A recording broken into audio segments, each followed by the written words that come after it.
nessa casa o Senhor já falou através da palavra, dos louvores e através de profecias. Então nós temos a certeza que Ele já está na casa. Aliás, quando você chegou aqui, Ele já estava na casa, né? Porém, este lugar, querido, só é a igreja do Senhor quando você está dentro dele.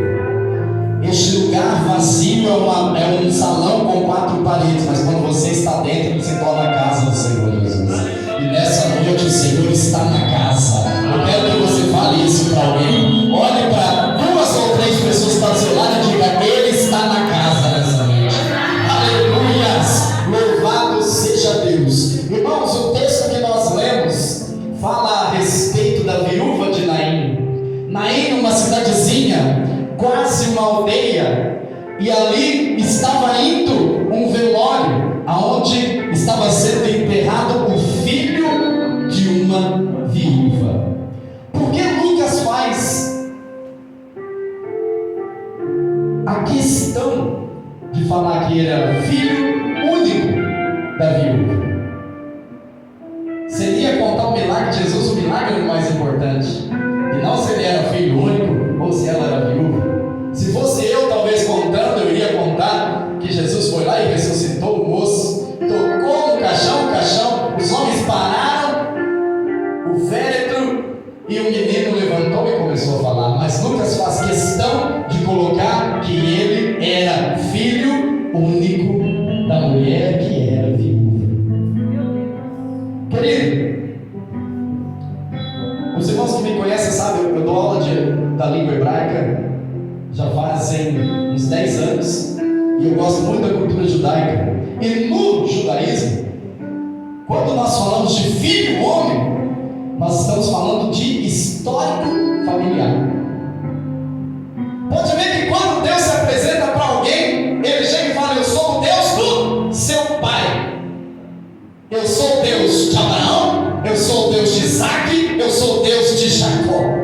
Por que Deus faz questão de falar dessa maneira quando Ele fala com o povo, quando Ele vai levantar um profeta, quando Ele vai levantar alguém em uma nação? Deus faz a questão de trazer à memória a descendência desse povo, porque nós entendemos que Deus Ele fala conosco numa linguagem que nós entendemos. Deus Ele não vai usar uma linguagem celestial para falar com um homem como eu, como você que é carnal. Deus Ele sempre usa uma linguagem fácil, de entendimento fácil. São os pregadores que dificultam tudo, né? É os pregadores que têm mania, porque os teólogos disseram isso e falaram, né? Deus não, Jesus Ele tinha uma palavra simples e clara. Jesus pregava de uma maneira que até o mais alto do palácio entendia, e o mais baixo do clero entendia. Então Deus, quando Ele falava de filho, Ele falava de história. Ele estava falando: eu conheço a tua história, eu sei que você é filho de fulano, você é neto de ciclano, bisneto de beltrano. Deus, Ele conhece você, Ele conhece o teu pai, Ele conhece o teu avô, o teu bisavô, Ele sabe da tua posteridade também. Quando Jesus falou, Ele disse: Deus de Isaac, de Abraão, de Isaac e de Jacó, Deus de vivo e não de morto. Então, quando Lucas escreve no texto que ele era filho único da viúva, Lucas estava querendo dizer assim: acabou a história dessa mulher. Lucas estava querendo dizer, irmão, evangelista, Lucas estava querendo dizer assim: olha, aquela mulher não tem mais história. A única esperança de levar a posteridade para a família era o filho, era único, e ele agora morreu. Tá, mas se ele morreu, não poderia ter outro? Não, porque ela era viúva. Então Lucas está dando um histórico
Porque Onã só queria ter prazer com a noiva. Ele não queria ter responsabilidade com ela.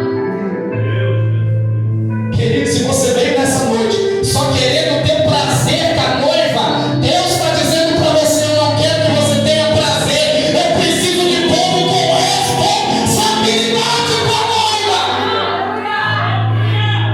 Aleluia! Louvado seja Deus. Eu sei que essa noite é janeiro profético, eu já vou começar a profetizar. Se prepara aí. Aleluia. Eu vim com uma palavra de Deus, eu vim com uma profecia de Deus para a tua vida nessa noite. Aleluia. Eu sou aqueles caras, algo que às vezes funciona e às vezes não. Às vezes pega, às vezes não pega. Para e não para e vai. Irmão, eu quero falar algumas coisas, alguns ingredientes que tinha naquele enterro. Primeiro de tudo, eu quero que você observe comigo que todo enterro judaico tinha as carpideiras. E eu acho que você está cansado de ouvir falar de carpideira. Sim ou não? Quem já ouviu falar de carpideira? Levanta a mão. Pastor, o que é uma carpideira? É aquela mulher que é convidada para chorar no enterro. E pasme você, existe até hoje essa profissão. Aqui no Brasil, no interior então, tem. E uma carpideira ganha mais ou menos hoje R$200 para chorar no velório. Se você não tem emprego ainda e sabe chorar bem, pode se candidatar a carpideira. A carpideira, querido, no Egito e no Oriente Médio, ela era convocada para chorar no velório. Por dois motivos: ou porque o defunto e a família dele não tinham condições de pagar, e eles ali levantavam uma vaquinha para poder pagar a carpideira, que geralmente eram 3, para elas chorarem no velório. Ou ele era muito rico, e aí ele pagava quantas carpideiras o dinheiro quisesse pagar. Então, se você quisesse ostentar no velório da época de Jesus, você não estava encher de carpideiro no velório, você estava ostentando, era ostentação do velório. E ali naquele enterro não era diferente. Existiam as carpideiras que gritavam, e elas eram assim, teatrais. Elas escatelavam, elas iam todas escateladas, pegavam terra, jogavam por cima, faziam aquele teatro. E as pessoas olhavam e falavam: nossa, o moço era querido, não era? Elas estavam recebendo para fazer o papel dela. Você conhece alguém assim? Que quando recebe, aqueles pregadores que quando recebe, vem na igreja, é pulo pra lá, é pulo pra cá, mas quando não paga nada, ele traz aquela mensagem michuruca que parece que nem o papai escreveu a mensagem. Oh, Deus. Faziam por dinheiro, choravam as verdadeiras lágrimas de crocodilo. Estavam ali as carpideiras. Em todo o velório judaico também tinham os flautistas. Certa feita, quando Jesus foi chamado por um homem para curar a filha, Jesus estava a caminho. Quando ele chegou na porta da casa, ele viu o féretro começando, ele olhou as carpideiras, ele olhou para o lado e viu os flautistas, e alguém lá de dentro falou: não incomodes o mestre, porque a menina já está morta. E Jesus então olha e fala para eles: a menina não está morta, ela está dormindo. Deu risada de Jesus. E os flautistas ali iriam começar a entoar músicas tristes. No enterro, o filho da viúva de Naim, também estavam lá os flautistas, todos tocando músicas tristes. Faz música triste aí, varão, vamos ver. A igreja inteira está olhando para você agora.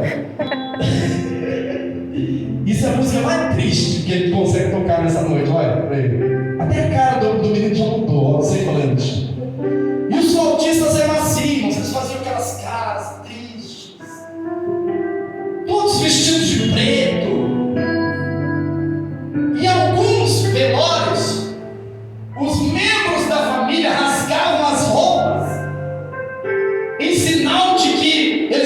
sofrer